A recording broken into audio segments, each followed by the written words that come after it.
권하지는 않지만 죽어도 싸게 사야겠다는 각오로 눈치 작전을 보시는 분들은 10월 정도가 적기일 것입니다.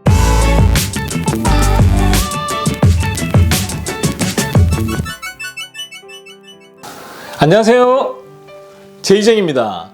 엔비디아가 마치 세계 주식의 중심에 있는 것 같은 재미있는 한 주였습니다.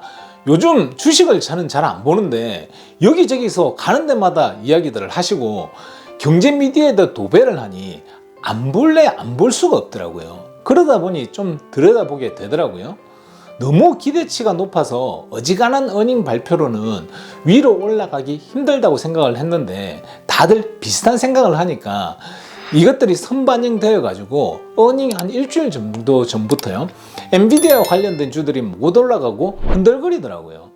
역으로 생각을 해보면 엔비디아의 높은 영업이익이 선반영되지 않고 있다고 판단을 했고요, 떨어지지는 않을 것 같아서 조금 사봤습니다.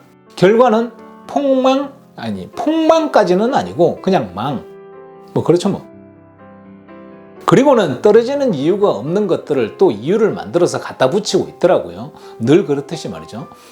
역시 나는 부동산이 답이라는 생각을 하면서 웬만해서는 폭락이라는 단어를 잘 안 쓰는 제가 이제 주식이 전체적으로 폭락을 하려나 하는 생각을 좀 해봤습니다. 실적이 역대 최대로 나왔고 그것도 기대치보다 높게 나왔는데 주식이 역으로 간다? 엔비디아가 여지껏 고평가되어 있다는 의미일 수도 있지만 그렇다 하더라도 단기적으로 봤을 때 여전히 이건 좀 이상합니다. 어제 오늘 이틀은 올라갔어야 되는 거죠. 미국의 부동산 시장도 돌아가는 폼이 약간 의아합니다. 매물의 양은 늘어나고요, 바이어는 많이 줄었습니다. 이번에 사려고 했던 바이어들이 이자율을 내린다고 하니 이자율이 내려가면 사겠다고 마음을 바꾸시는 분들이 많습니다. 그리고 요즘 난데없이 캐시오프들이 많이 들어옵니다. 다음 달에 이자율이 내려가기 전에 경쟁 없이 매물을 잡아야 한다는 캐시 바이어와 다음 달에 이자율이 내려가면 페이먼트를 적게 낸다고 이자율이 내리기를 기다리는 대출을 해야 하는 바이어의 대조된 모습을 저희는 현직에서 직관하고 있습니다. 거래량은 늘어나고 있습니다. 거래량이 늘어난다고 해서 주택가격이 올라가는 신호는 절대 아닙니다. 거래량이 올라가는 것은 매물이 증가했기 때문입니다. 파는 물건이 많으니까 그만큼 거래가 조금 더 많아진 겁니다. 물론 거래량이 매물량에 비해서 폭등을 한다면 올라가겠지만 보통의 경우는 거래량과 집의 가격은 큰 상관은 없습니다. 부동산의 가격은 매물 대비 바이어의 숫자가 가격을 형성을 합니다. 마켓의 매물이 많이 늘어났습니다. 지금 매물의 양은 2016년에서 2018년 정도 수준입니다. 넓게 봤을 때는 높지도 낮지도 않은 일반적인 매물량의 수준입니다. 고객분들 중에 요즘 매물량이 폭증했다고 문의 오시는 분들이 계시는데요, 그렇게 보이는 것이 맞기는 한데 실제로는 그렇지는 않습니다. 그냥 정상적인 마켓의 매물량이라고 보시면 됩니다. 여태껏이 너무 작았던 거지 지금이 많은 것이 아니라는 거죠. 제자리에 찾아온 것입니다. 바이어도 미친 듯이 몰려 나오는 것이 아니고 거주용이든 투자용이든 필요한 사람들이 마켓에 있습니다. 과하지도 덜하지도 않은 평화로운 상태입니다. 주식으로 따지면 눌림목에 와 있다고 보시면 됩니다. 12월까지는 조정장이라고 볼 수 있습니다. 그리고 지난 3년의 마켓의 컨디션만 보신 분들은 슬로우하다고 판단하실 수도 있습니다.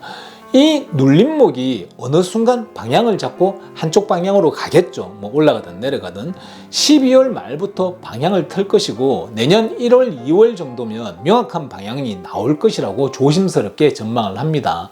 아마도 내년 1월, 2월에는 작년처럼 빠르지는 않지만 천천히 위로 향할 것이라고 저는 그렇게 생각을 합니다. 12월까지는 가격이 조금 아래로 움직일 수도 있지만 큰 기대는 하지 않으시는 것이 좋습니다. 지금 시장에 나와 있는 매물들 중 90%는 팔아도 그만 안 팔아도 그만인 분들이 대부분입니다. 그래서 폭락 수준으로 내려가는 것은 현실적으로 좀 힘듭니다. 셀러분들이 쉽게 가격을 내리기 힘들 것입니다. 꼭 팔아야 하는 분들도 혼자서 뜬금없이 가격을 내리기는 힘들고요, 권하지는 않지만 죽어도 싸게 사야겠다는 각오로 눈치 작전을 보시는 분들은 10월 정도가 적기일 것입니다. 10월에 들어서면 꼭 팔아야 하시는 분들은 심리적으로 더 버티기 힘들어지거든요. 연말이 되기 전에 팔려고 하게 됩니다. 그래서 10월 달이 되면 실제 거래가와 상관없이 체감적으로 약간 떨어진 것 같은 느낌이 올 것입니다. 갈아타고 싶은 셀러분들은 올 연말이 오기 전에 갈아타는 것이 가장 좋은 시기가 될 것입니다. 급격한 인플레이션은 빈부의 격차를 크게 벌려놓습니다. 이제 한 텀이 지나갔습니다. 다음번에 또 급격한 인플레이션이 오겠죠.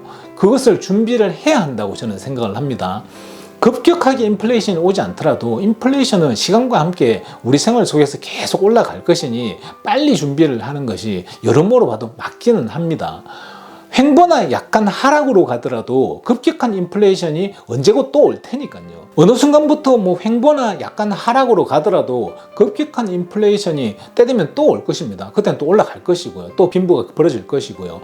그때 준비하면 당연히 늦습니다. 팬데믹 때 돈 푼다는 소리가 나오고부터 20% 다운페이하고 부동산 투자를 하신 분, 그러니까 100만짜리를 20만 불 다운하고 매입한 분들은 다들 최소 더블업을 했습니다. 100만짜리가 최소 120만 이상은 되어 있으니까요. 원금 20만이 40만 이상이 된 거죠. 지역 차는 있겠지만 더블업 더 된 지역이 대부분이고요. 재산은 그렇게 빈과 부가 벌어지는 거거든요. 인플레이션은 해마다 있고 또 때 되면 급격한 인플레이션이 올 것입니다. 그때를 지금부터 준비해야 한다는 생각으로 자산 계획을 세워야 한다고 봅니다. 그리고 지금은 맥시멈으로 레버리지를 활용할 시기는 지나갔습니다. 부동산 가격이 내려가더라도 버틸 수 있는 해지를 꼭 해놓고 투자를 하셔야 할 때입니다. 이거는 제가 요즘 영상 만들 때마다 말씀을 드리는 것 같습니다. 그만큼 불안불안한 요소가 여기저기에 꿈틀거리는 표가 나고 있다는 이야기입니다.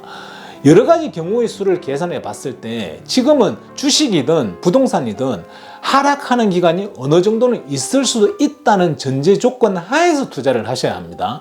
하락을 한다는 이야기가 아닙니다. 혹시 모를 상황이 발생할 확률이 있으니 안전하게 대비해야 하는 시점이라고 말씀을 드리는 것입니다. 영상을 보시는 분들도 부동산과 주식에 관심을 가지고 오래 보신 분들은 동의를 하실 것입니다. 이상입니다. 도움이 되셨으면 좋겠습니다. 감사합니다. 따봉!